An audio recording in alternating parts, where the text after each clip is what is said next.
How's everybody doing? My name is Mike and this is Miss Jessie.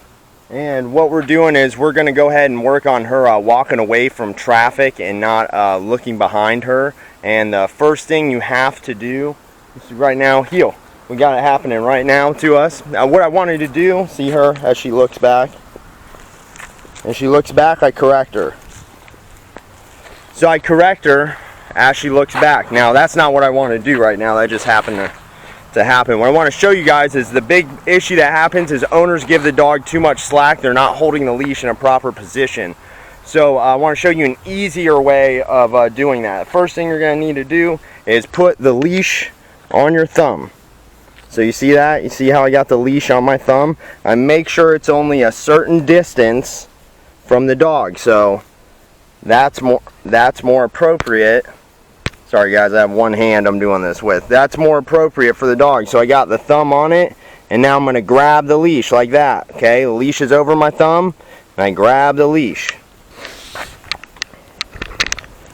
Okay, so you guys saw how I did that. I only got one hand when I'm doing this, guys, so that's why it's kind of messy. But I grab, put the leash over my thumb, and then I grab the leash. That's going to lock it. I show this to people all the time. And this is actually a very simplified version of holding the leash. I try to show owners how to do it properly, and every time it seems to be a little too complicated. And I understand when you're new at it, it's tough, but you need the practice. So what you guys just saw was a very simple way of like kind of locking the leash in place so the dog doesn't have a bunch of slack. So she will also sniff the ground. So like when we're walking, if she tries to put her head down like this, I want the leash held in a manner with only enough slack that she can she can walk fine and it's loose, but then when she does something like put her head to the ground, she actually can't do it because she gets corrected by the leash. So what I like to do with dogs that are kind of like nervous about traffic and stuff like that is I like to sit by the traffic with her, and what I can actually do is I got a pretty good road behind me. Heel, sit. Is I'll put her in a sit. Good girl, good sit. Sit. So see how I got the leash. See how I have the leash held just like that. I got it over my thumb, but I got it doubled up. So what we're doing is, she's got traffic and we're going to start walking, heel.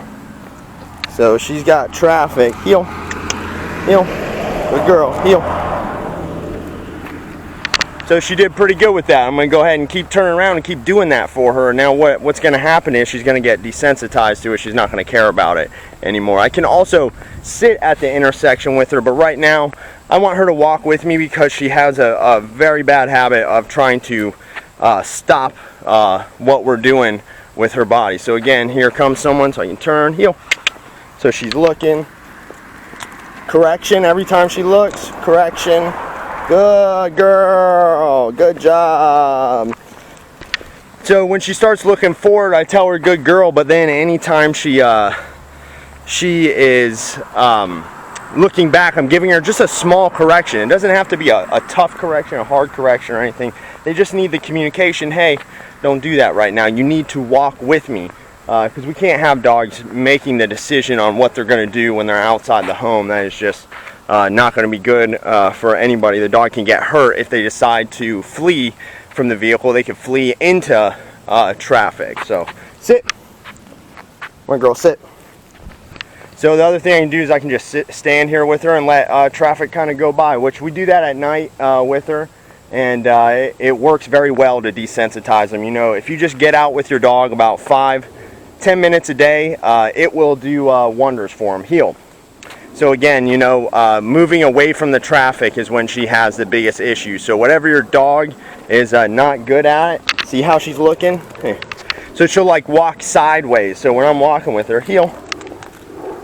Anytime she starts to look sideways, come on, girl. The other thing you do too is also try to encourage her to move forward, you know, and say, hey girl, come on, girl. You know, and kind of make noises. I believe she's about 9 months old, so she's just out of puppyhood. You know, she's adolescence now. So you know, we try to encourage them to move forward, but I've been working with her, and she is you know, she will walk sideways on the leash the entire time if you allow her. So it's important to set up boundaries and not let the dog get into bad habits when they're very young, because the bigger the dog is, the harder it's going to be to control them, because they have been doing what they want for those first years of their life. So whatever your dog's not good at, make sure you work on it with them, and that's how they are going to get desensitized and get better.